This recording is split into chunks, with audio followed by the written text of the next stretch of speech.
Washington.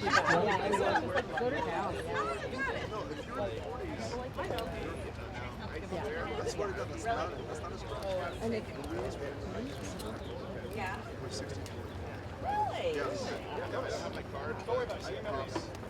So that is a true. Ruiz was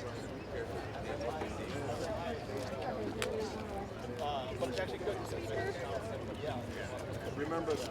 Yeah, okay. Ruiz did 40%. So every one of our people did 40%.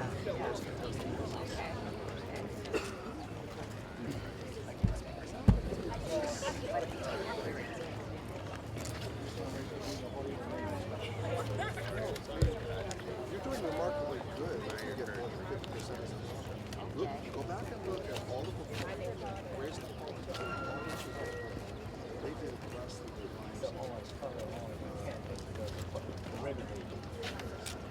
Okay. Good afternoon, everyone. Thank you all so much for being here today. First, I want to start by just sending peace and love to everyone who's here, and peace and love to the families of all the victims of gun violence across our country. It takes two things to kill multiple people whom you don't even know. It takes hate and evil in someone's heart and a weapon of mass destruction in their hands.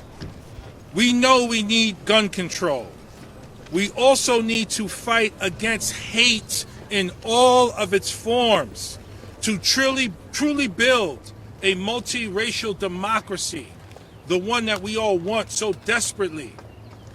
Racism, anti-Semitism, xenophobia, Islamophobia, homophobia, and hate in all forms are choking at the promise of our democracy and regressing us into tribalism.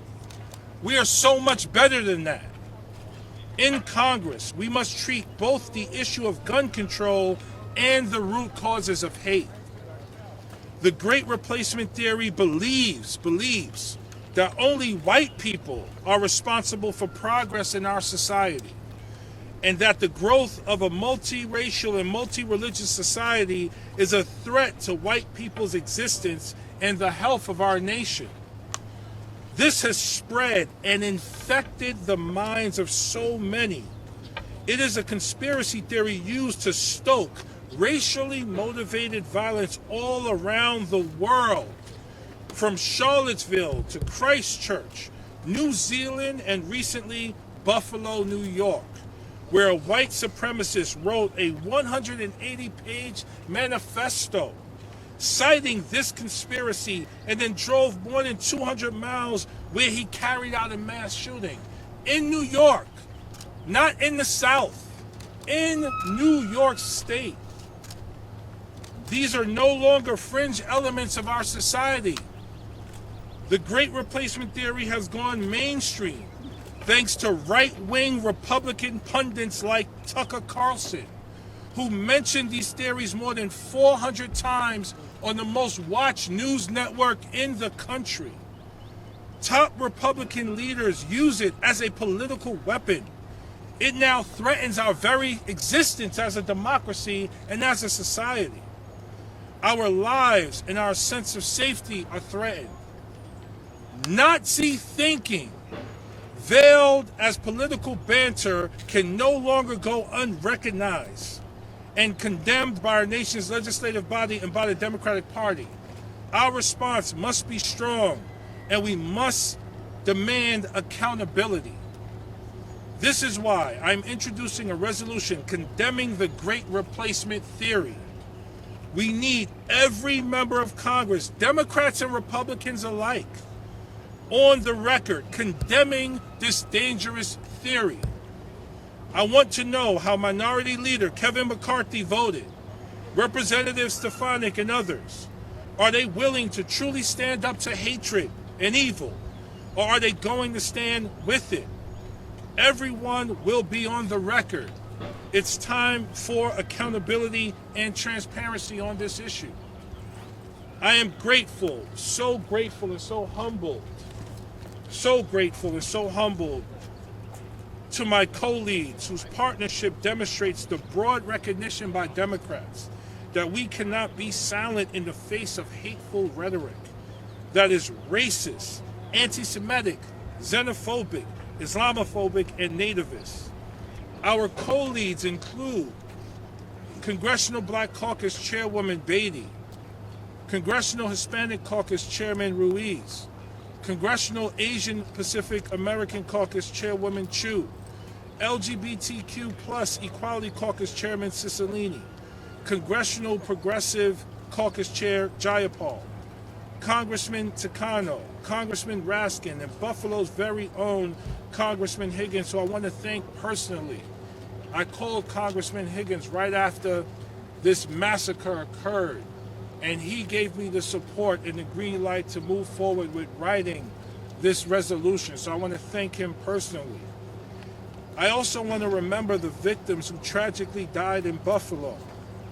Aaron Salter, Ruth Whitfield, Pearlie Young, Catherine Cat Massey, Heward Patterson, Celestine Cheney, Roberta Drury, Margus D. Morrison, Andre McNeil, and Geraldine Talley. These people should be with us today. Many of them were seniors. All they wanted to do was go shopping and pick up goods for their homes. Someone was there to pick up a birthday cake for their 3-year-old child, living their lives peacefully, law-abiding citizens. This person staked out this area before committing this heinous massacre. We are grateful also for the survivors, some of which are here with us today. Well, the families of them are here. But the survivors are Zaire Goodman, Jennifer Warrington, and Christopher Braden. I also want to acknowledge Zanetta Everhart, whose son Zaire survived the Buffalo shooting. Zanetta, can you please just... And you'll hear from her later. She is here with us today as well to say a few words. I also want to acknowledge a few organizations who are joining us today in support of this resolution. Thank you to the American Federation of Teachers, J Street, the National Urban League, the Council on American Islamic Relations, and the National Education Association.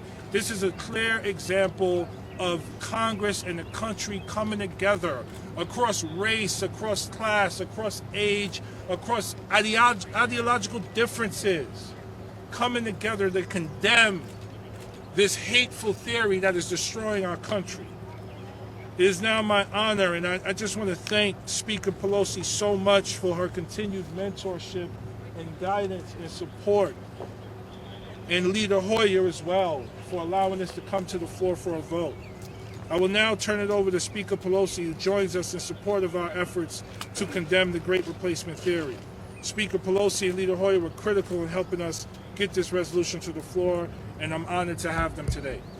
Thank you very much, Congressman Bowman, for the opportunity to speak with you on this subject today, for your tremendous leadership, your commitment, which on this subject and many others, which I have seen demonstrated in your district and in the halls of Congress. What is happening with this Great Replacement conspiracy theory is harmful to our country. It endangers our people, it weakens our country, and is a threat to our democracy. So thank you for your tremendous leadership in making this day possible when we will pass this on the floor. Thank you, Mr. Hoyer, for making it possible so soon. This is a call to racist violence on their part. So two things I want to say, and again, I'm honored to be with all of the parties here, our caucuses, families of victims of violence and the rest, as well as our colleagues with important legislation. The combination of this replacement theory advocacy and gun violence is poisonous, it's explosive, and we have seen it take lives. But it is not new to our country. And this is what I want to read, because we're going to be hearing from so many members and guests testifying here. This is what happened in a previous century. A nativist party that peaked in the 1850s, filling the vacuum left by Henry Clay's death and the collapse of the Whig Party, viewed German and Irish immigrants as a threat to their vision of an Anglo-Saxon Protestant nation. They espoused extreme anti-immigrant and anti-Catholic rhetoric, calling for restrictions on immigration, exclusion of foreign-born voters, barring Catholics from holding office, and imposing a 21-year residency requirement for citizenship. The Know-Nothings racist legacy has lingered. It's down there. From the targeting of Asian immigrants in the late 19th century to hateful anti-immigrant rhetoric today. So this sentiment, this insecurity on the part of some people to take it out on others. Last night I had the privilege of speaking to the Reagan Institute for opening their office here, their institute here, and I said I'm going to quote a Republican president. President Reagan. President Reagan spoke out about the importance of immigration to our country. This is the last speech I will make as President of the United States, he said, and I want to communicate a message to the country I love. He talked about the Statue of Liberty and the beacon of hope that it was to the world. He then talked about America's preeminence in the world depended on the constant flow of newcomers to our country, and once we close the door to that, he said, we will cease being preeminent in the world. Ronald Reagan, and he was a champion for immigration. So this is partially immigration. It's other fears that they have of women, LGBTQ, African American community, newcomers to our country, people who don't look like them. But in their advocacy, they are undermining the possible further greatness of America. Whether we're talking about science that benefits from diversity, whether we're talking about education in our schools where our children benefit from that diversity, it is most unfortunate that their insecurities stand in their way of being really, truly American. Because America is enhanced by the optimism, the hope, the determination, the courage of all people in our society to rise up. This is ridiculous, this replacement theory, and I commend Congressman Bowman for his leadership, his impatience with it all, and bringing it to the floor as soon as possible.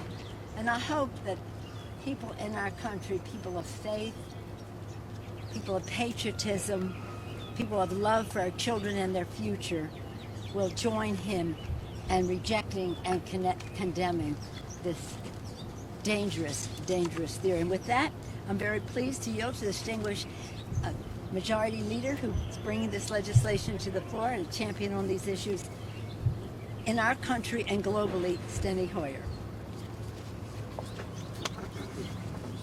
Thank you very much, Madam Speaker. Too many days of violence and grief. Too many days. We grieve with you. We grieve with your love, your loved ones. Whatever relationship that was, the relationship you think about. Too many days of violence and grief.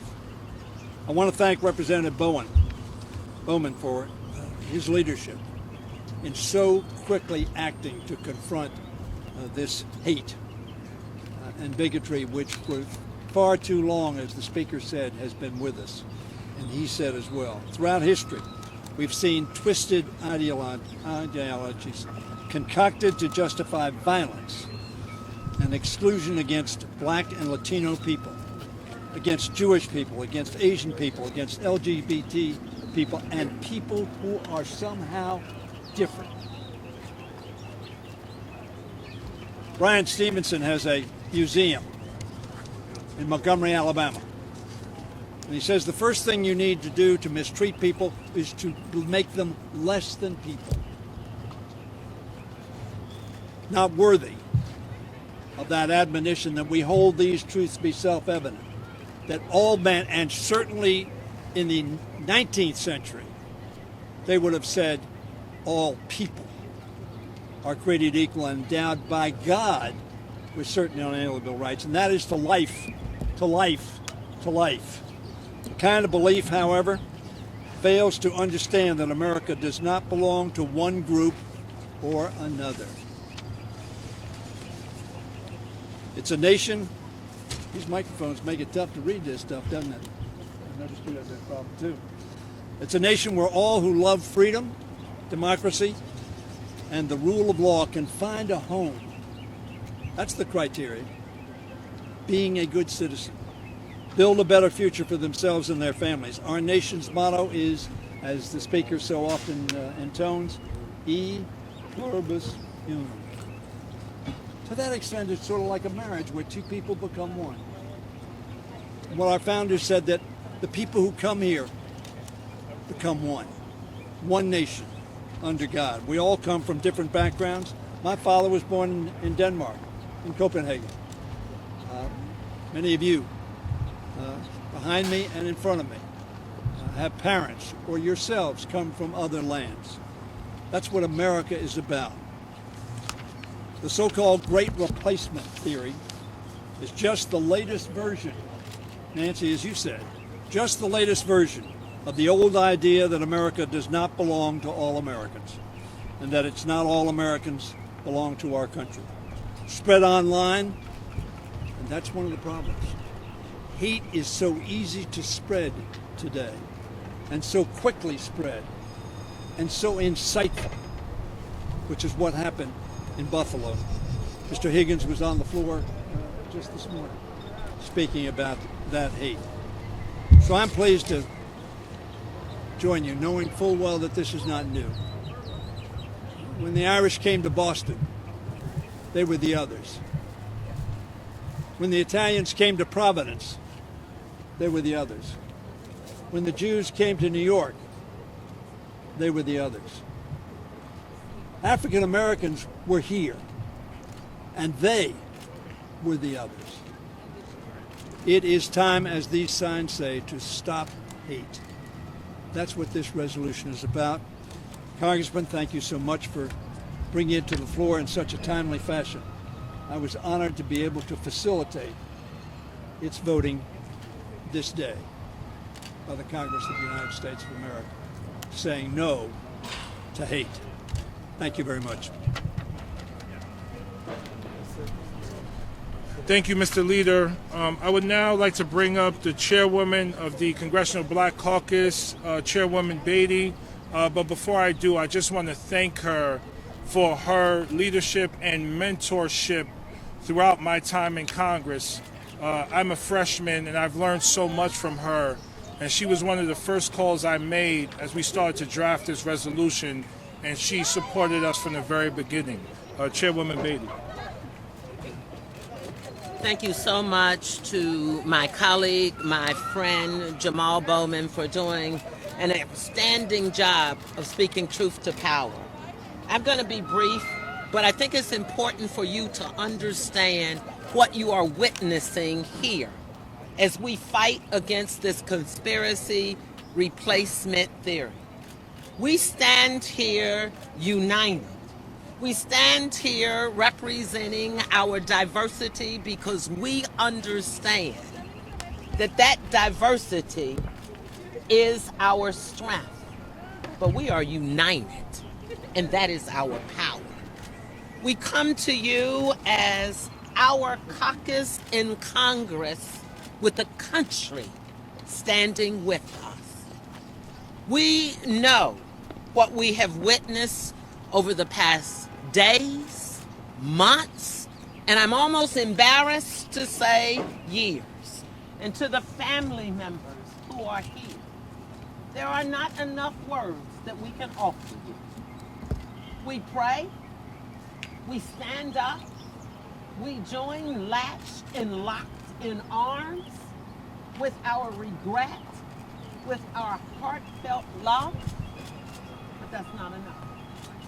And I want to be the first to say to you, we understand that that is not enough. So we stand here today speaking not to these families and not to these Democrat members and others who join with us, but we speak to America.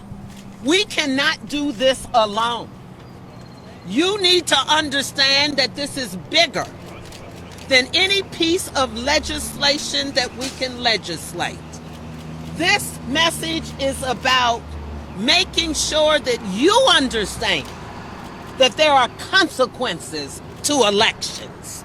And what we are seeing today, the consequences of when we don't stand up as a people. Like these families, I'm tired of coming here before media and thinking that this is a great job, because it is not. But the only hope we have is we have a resolution that will come to this floor with hundreds of signatures on it, asking you as media, to help us and be on the country's side. Get the stories right.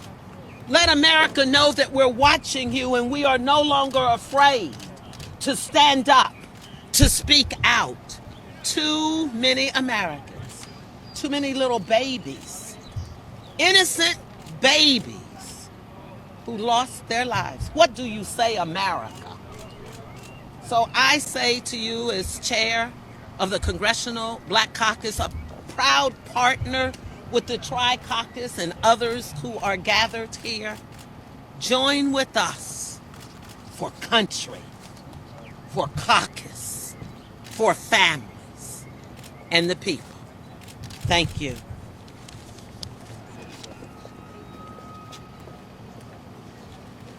You know, Chair Beatty is not the only mentor I've had since I've been in Congress. Chairwoman Jayapal of the CPC has also been a tremendous mentor. Ever since winning my primary, I call her constantly. She calls me right back, and she supported this work from the very beginning. And I just want to continue to echo the word unity that's here today. The CBC, the CPC, the Tri-Caucus, we are here united against evil, hate, the Great Replacement Theory, and white supremacy. Chair Jayapal. Thank you so much, Congressman Bowman. You have been such a champion on so many issues, but the speed with which you responded to this and the necessary work that you've done to put this resolution together and to bring together the co-sponsors and to bring to us, as once again, for us to look into your faces, the families who have been affected by this violence, and say to you that we understand what our role is, and we understand that we have a lot more work to do to be able to move this country forward. We are here because words used by people in power matter. They don't solve the problem, but they matter. We are here to call out one of the most pernicious, pervasive, and dangerous forces in our country, the Great Replacement Theory. This racist, anti-Semitic conspiracy theory animated the gunman who stole 10 precious lives last month in Buffalo.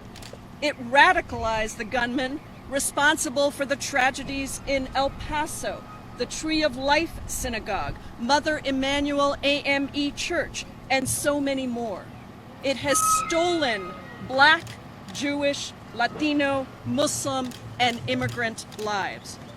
But while white supremacy and racial hatred may be resurging, they are not new. The seeds of the Buffalo shooting were planted beneath the trees that held the thousands of lynching victims throughout our country's history. The Great Replacement Theory belongs to the same tradition as the bombings of Philadelphia and Tulsa, as racist police violence, and as decades of racist policy that have been used to deny Black Americans their full civil and human rights and demonize immigrants and people of color. I have seen up close the consequences that follow when we normalize stereotyping and the blaming of certain ethnic and racial groups. I got my start in organizing over 25 years ago, organizing after 9/11. It was an era that was defined by terror for Arab and Muslim, South Asian, Middle Eastern, and Sikh people. And in the wake of 9/11, we looked to the lessons of the Black Civil Rights Movement and its leaders for guidance in how to fight back. And we came together across different backgrounds to stand up for justice, and that is what we must continue to do, because it is so very clear that our rights and our destinies are intertwined, and that every one of these racist, white supremacist theories that has been used from the beginning of our country, directed at different groups of people each time, is based on fear. It is based on pushing forward a myth that one group is hurting when another group succeeds. It is based on turning us against us. But there is another way to govern, not from fear, but from love. To recognize that even as some would try to divide us, we insist that we are stronger together, that we call out the white supremacy and racism and otherizing when we see it here in Congress and in our communities, and we support the many communities across the country who are feeling the pain of discrimination and anger and violence towards them, and fear for their own lives of being gunned down in a supermarket or in a movie theater. And at the same time, while we do this calling out, what we are asking America with this press conference and with this resolution is to be called in. Let us call you in, white, black, brown, indigenous, into this movement to explain that the myths that are being perpetuated and put forward are not accurate, and that we have a different vision of love over fear and of unity over separation. And that's why I'm so proud to be here as a co-lead, as a supporter, as chair of the almost 100-member strong Congressional Progressive Caucus. We have a lot of work to do to fight this racist and anti-Semitic ideology and to live up to our American values for justice for all. But the way we start is by doing what we are doing here, coming together, calling out what is wrong, and calling in Americans across this country to reject this great replacement theory and to stand together for justice. Okay, and let me turn it over now to my colleague from New York, Representative Adriano Espaillat. Thank you, Chairwoman Jayapal. Thank you, Congressman Bowman, for your leadership in bringing this forward.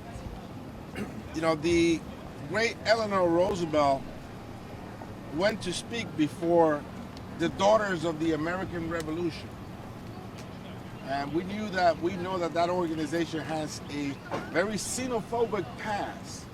And they were dressed in their Sunday best as they went to hear the First Lady speak. And she began by addressing them as my fellow immigrants. And of course, the room was in shock. But the truth of the matter is that unless you're a Native American or unless you were born here in chains, you did not originate from this land. And the names just pop at us and we don't even question them. Los Angeles, Arizona, La Florida, Colorado. These things were not made up. They're part of the history of our nation. And yet, we have not too far from here, in Charlottesville, a group of torch-bearing white supremacists simulating Nazi Germany, spewing this lie, the great replacement lie. And a lie told 1,000 times, to me, is still a lie. And so it shows up in Buffalo. And it shows up in Texas. And it shows up everywhere and anywhere where people have the courage to be different and to be diverse. The strength of our nation, the spinal cord of our nation. That's what makes us walk straight and with determination, our diversity. So we will push back against this lie. Everywhere it shows its ugly head, whether it is in Buffalo, or in Uvalde, Texas, or right across the Potomac right here in Virginia, almost walking distance from the U.S. Capitol. So we must come together as a country. We must come together and recognize that a lie told 1,000 lies times is still a lie. And that we must come together and be courageous for the most important factor of our country, diversity. I came here as an immigrant. I didn't really know anybody from any other country. I didn't know the Irish, I didn't know the Jewish community, I didn't know the Greek community, I didn't know the great migration from the South of African Americans. I was just a Caribbean boy that came here with a luggage full of dreams. But this nation, its diversity, made me a stronger person. And maybe that's why I'm here in the U.S. Congress right now. So, Congressman, thank you for your leadership. We must all bond together and defeat this lie. God bless you. Thank you. Thank you so much, Rep. Espaillat. It's my honor to now bring up the KPAC chair, Chairwoman Judy Chu, and again, another person where when I call on her, when our office calls on her, she's there to support, and I thank her so much for being an original co-lead of this resolution. Judy Chu. Today, we are uniting to condemn not only the recent attack in Buffalo, but attacks fueled by white supremacy that have become regular occurrences in our country. And we are here to condemn great replacement theory. I'm Congressmember Judy Chu, chair of the Congressional Asian Pacific American Caucus, or KPAC, and I stand together with our Tri-Caucus and all our Democratic members of Congress in standing up and speaking out against this harmful theory. And I want to thank Congressman Bowman for your leadership in bringing us together and putting forth this resolution so quickly, as well as our KPAC Second Vice Chair, Congressman Mark Takano, for his insistence that we take action on this. When I first heard the news about a young hate-filled male driving 200 miles to kill black people at a supermarket, ultimately killing 10, I was absolutely horrified. But I had a flashback. I had a flashback to a year earlier when in Atlanta, a young hate-filled male drove to an Asian spa with the intent of killing Asian women. And he shot into that spa, then drove 27 miles more to 2 more spas so he could kill more Asian women. And that day, he killed 8 people, 6 of them Asian women. We visited the families soon thereafter, and I will never forget the tears and sobs that were coming out of them as they realized that they lost their mother, their grandmother, their wives forever. Each time another violent attack is carried out against communities of color, we're given the excuse of the killer's mental illness, family dynamics, and even video games they may have played. But I am here to tell you today that many of these attacks stem from white supremacists who've been given a platform and a voice to fuel this hatred with great replacement theory. The time is well past to extinguish the flames of hatred and baseless conspiracies that are destroying lives. It's our responsibility in Congress to publicly condemn these racist theories in all their forms. And that's why today the House is going to pass Representative Bowman's resolution condemning the great replacement theory, and we will reaffirm our commitment to fighting hatred and injustice.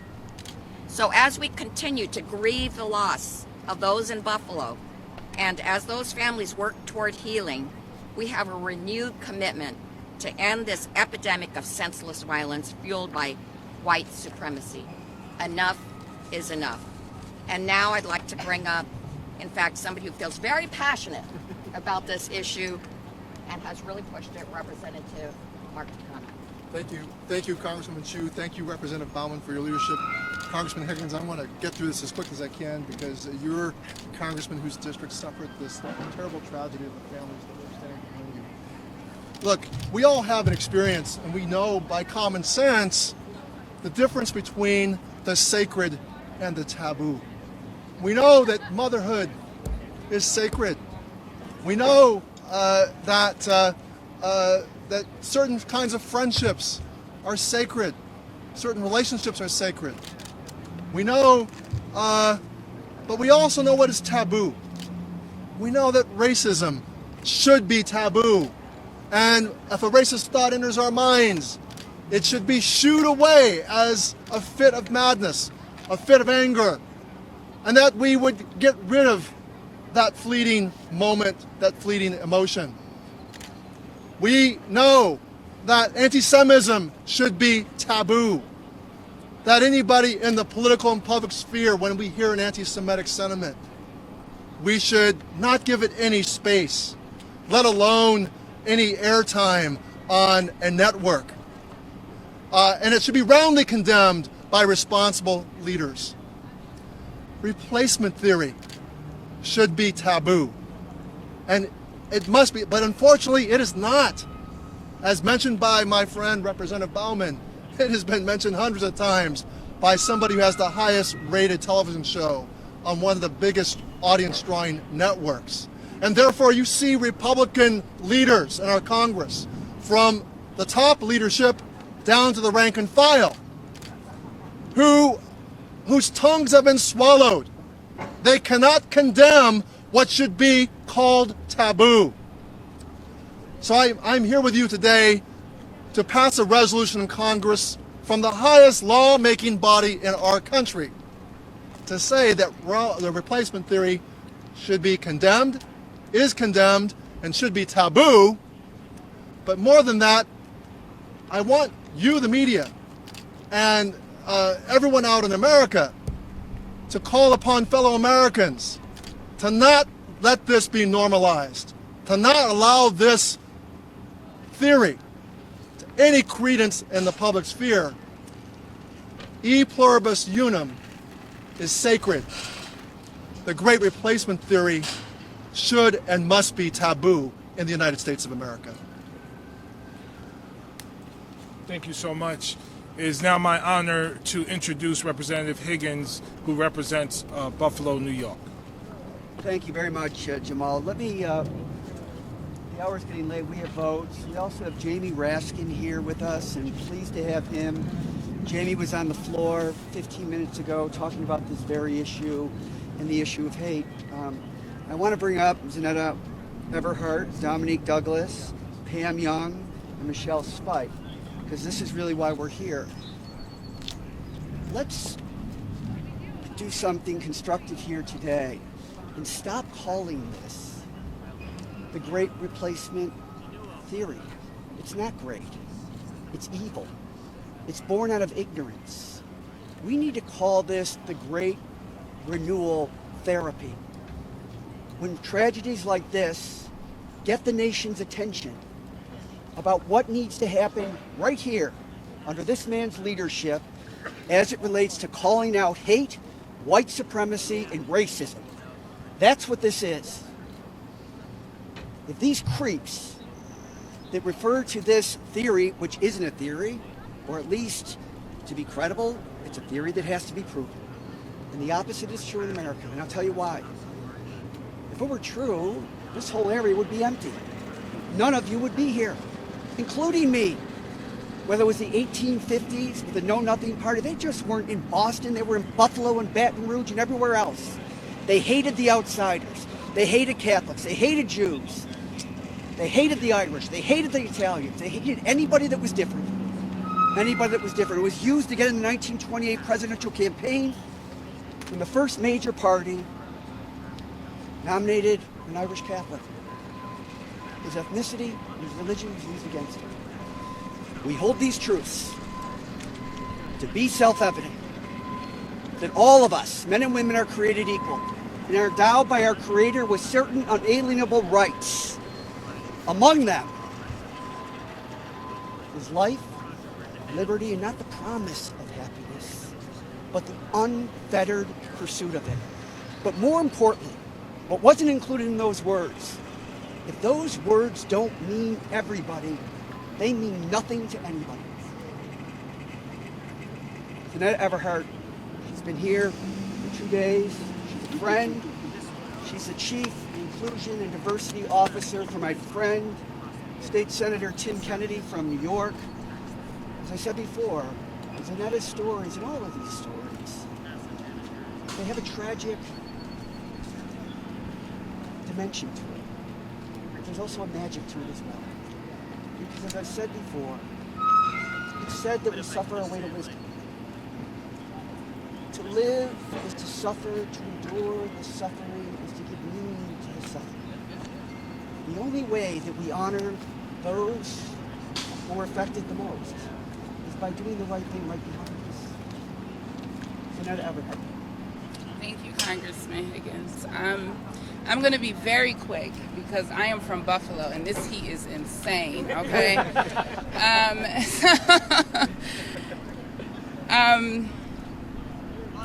My son, so my son Zaire Goodman, as you all know, I'm sure, was injured in the Tops shooting. He was an employee at Tops. And I've done a lot of interviews over the last couple of weeks, a lot. And the one thing people keep asking me is, how do you remain so strong? How do you remain so strong throughout all of this? And what I tell people is that I am drawing my strength from Zaire. The day that he was shot, and when I was finally allowed into the hospital room to see him, the first thing he said to me was, I knew you'd be a mess, Mom, but I knew I'd be fine. With a hole in his neck and his back, he knew he'd be fine. And yes, I was a mess. And so I stand here before you as a fixer. The great replacement theory, there's a very easy fix for this. And it's one of the other things that I've been saying throughout this process. Education. If we are telling the truth about what the colonizers did in this country from the very beginning, we would not have the great replacement theory. It wouldn't be a thing.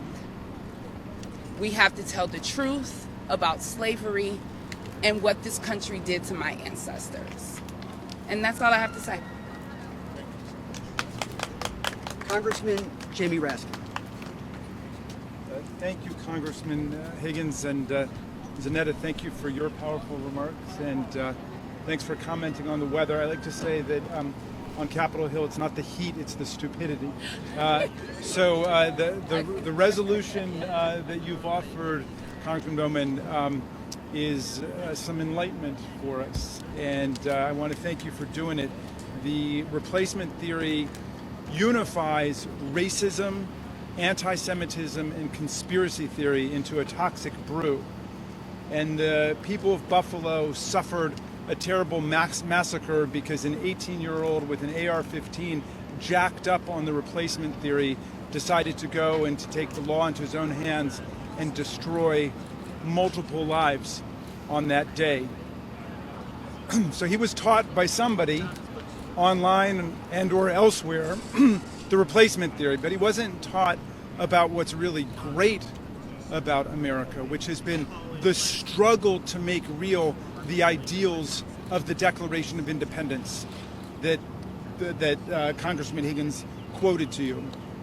Government by the governed, the unalienable rights of the people, life, liberty, and the pursuit of happiness, all of us being created equal. It's been the struggle to make those reals that are the real creed of America. We are not defined by virtue of being one race. We are not defined by virtue of being one religion. We are not defined by virtue of being one ethnicity. We are defined by one Constitution and the rule of law under it. And this racist, anti-Semitic fanatical theory has been mobilized by the dangerous extremists of America to pump people up on gun violence.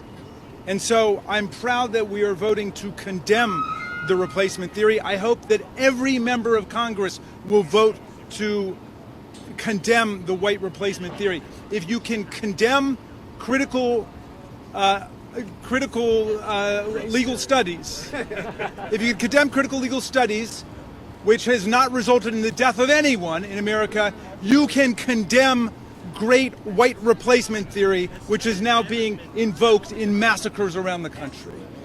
So I want to thank Congressman Bowman for his leadership.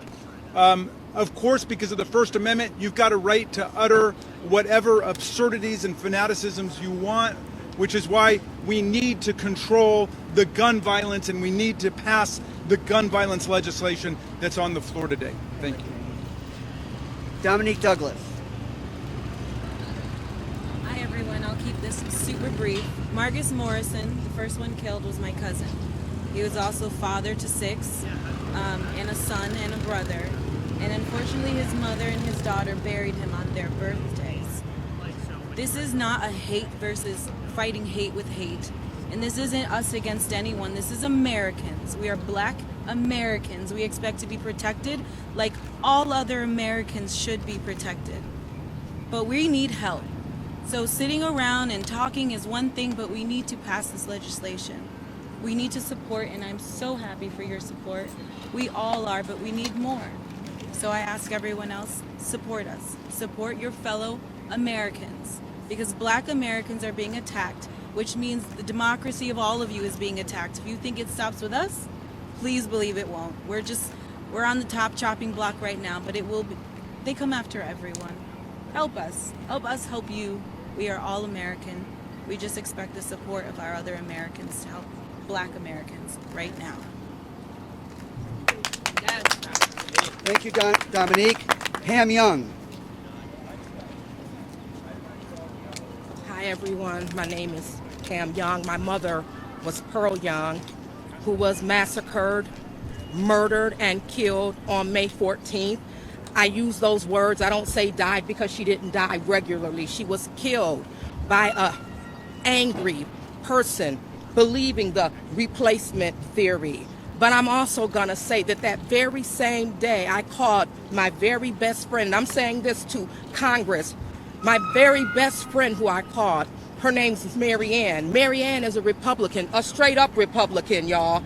But guess what? She was empathetic toward me. She held me when I needed to be held. And you know something I tell you guys today? Every single one of us have one thing in common. We cry the same tears. When your tears come down and my tears come down, if we put them in a bottle, they'd all be clear.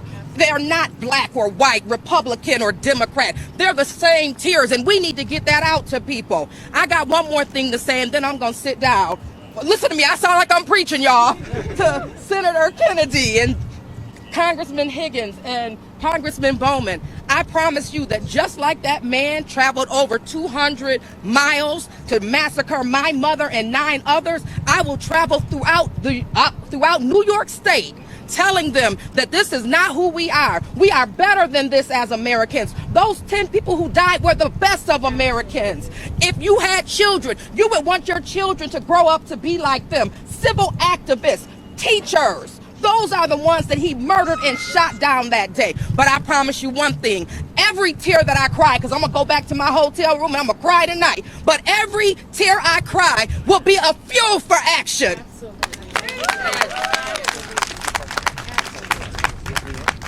Before I call up, thank you so much, Pam. Before I call up Michelle Spite, I just want to take 1 or 2 quick questions from the media because unfortunately myself and Congressman Higgins have to go vote. 1 or 2 quick questions. Yes, sir. My question is for you and also for Congressman Higgins. There was the hearing earlier on gun violence throughout the country. I want to hear both of your stances, especially Congressman Higgins. What did you gain from it? What did you hear? What are you expecting from your colleagues on this, considering the cases that have been made? Yeah, there's no conflict. The issue of universal background checks could probably have avoided the incident in Buffalo, the incident in Uvalde, the incident in Sandy Hook, because they have a common denominator. Sandy Hook, the shooting started at 9:35 a.m. It was completed at 9:40 a.m. One shooter with a weapon of mass destruction, 5 minutes, kills 26 people on the elementary school campus, including 20 kids between the ages of 5 and 7, many of whom had 3 and 4 bullet wounds in them. Buffalo. The shooting started at 2:30. It was over at 2:32.3. 2.3 seconds. 10 people dead. One shooter with a semi-automatic weapon. This is a death and destruction beyond human comprehension. Background checks have nothing to do with the Constitution. In fact, the reverse is true. We have an obligation to protect our people. That's right. This is not about taking people's guns. There's something that they call in negotiations and in compromise, it's called the GEM statement. It's something that we all agree on. Republicans in this sometimes God-forsaken town, and Democrats in this town should be able to agree that of the 400 million guns in America, out of the 11 million semi-automatic weapons in America, that we should be able to reach a compromise on universal background checks. I don't get it. And I'll tell you, that is the point that we have to push. 85% of Americans support universal background checks. Let's hold their feet to the fire because they want this issue to go away as quickly as possible.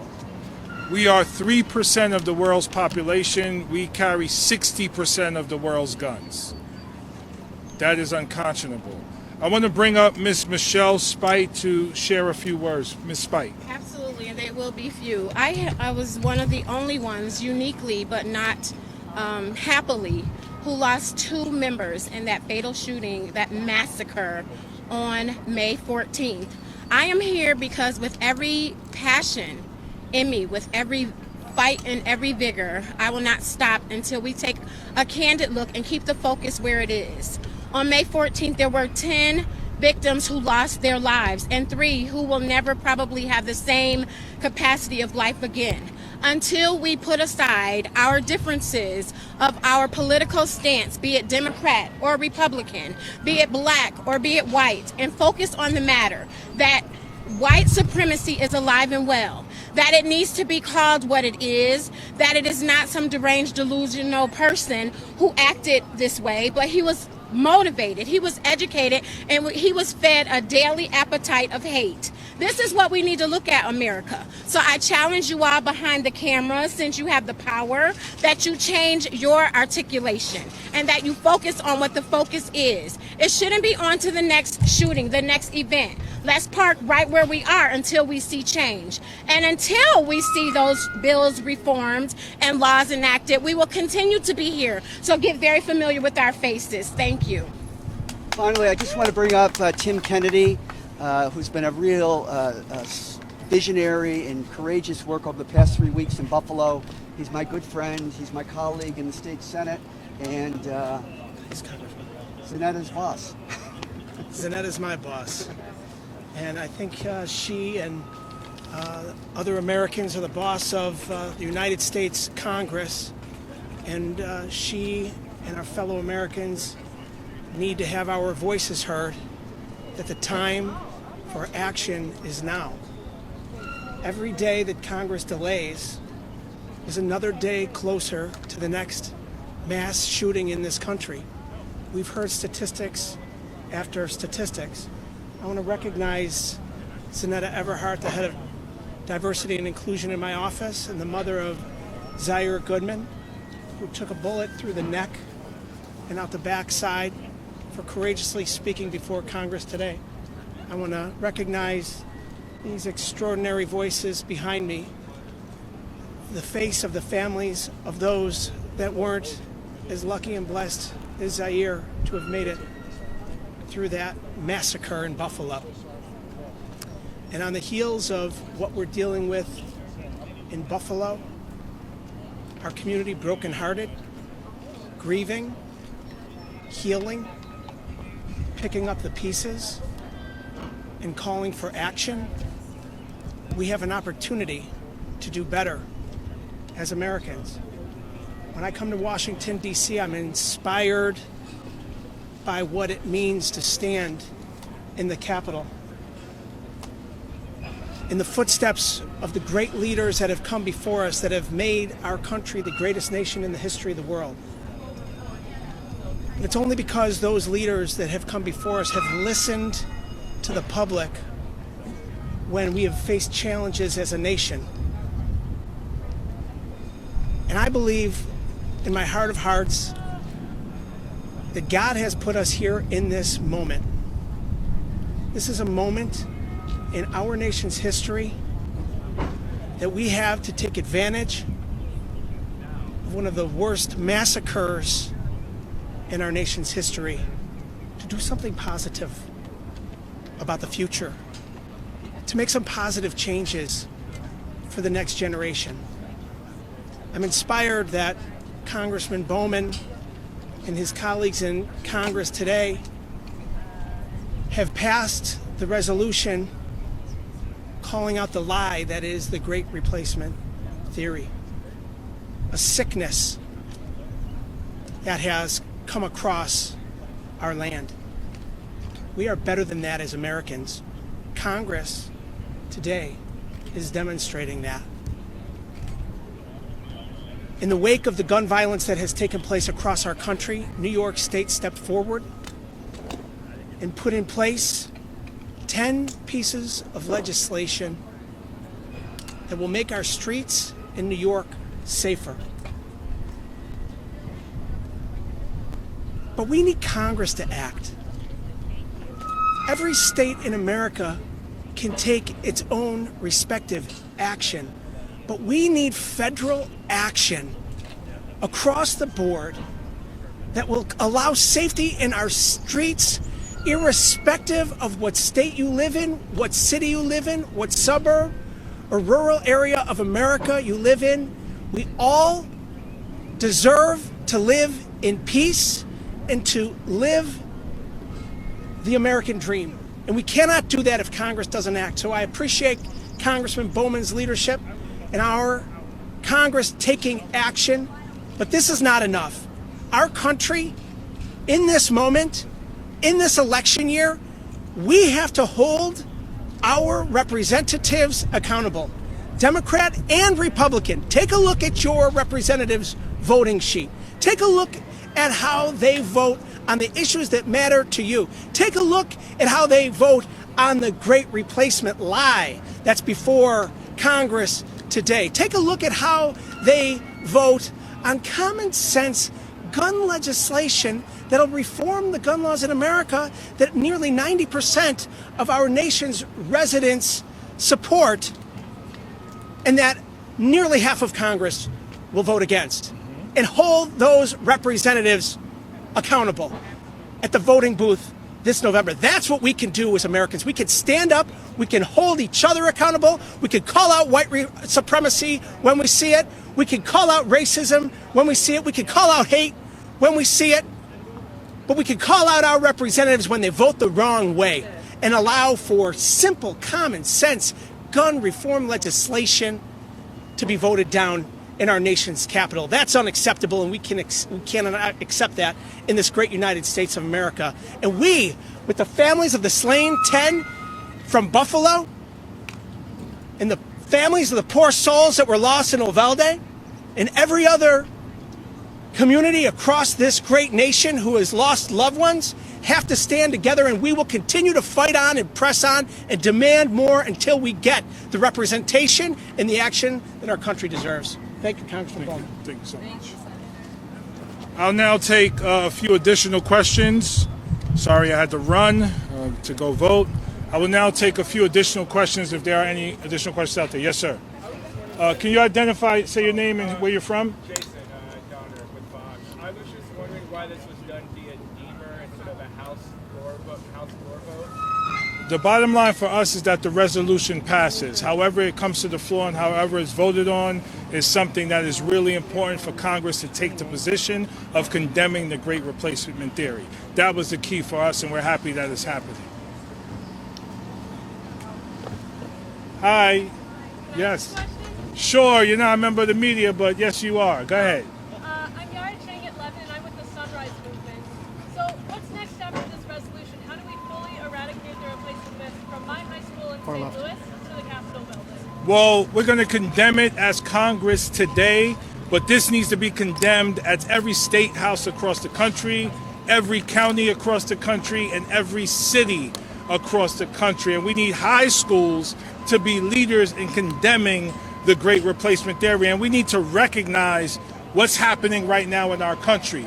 Think of what the previous president resurrected: a nativist, xenophobic, racist rhetoric at the very beginning of his campaign, calling African countries shithole countries, the Muslim ban, targeting immigrants from Latin America. He's resurrected so much of this. Now he's continuing to lead the great lie that the election was stolen, which led to an attack on the Capitol, the first since the War of 1812, an attack by white nationalists who harbor beliefs of the Great Replacement theory, and now we have it manifesting in Buffalo and different places all over the world. So this is where we are, and that is why we have to respond by condemning it unequivocally, and then pushing it as a movement to condemn it across the country.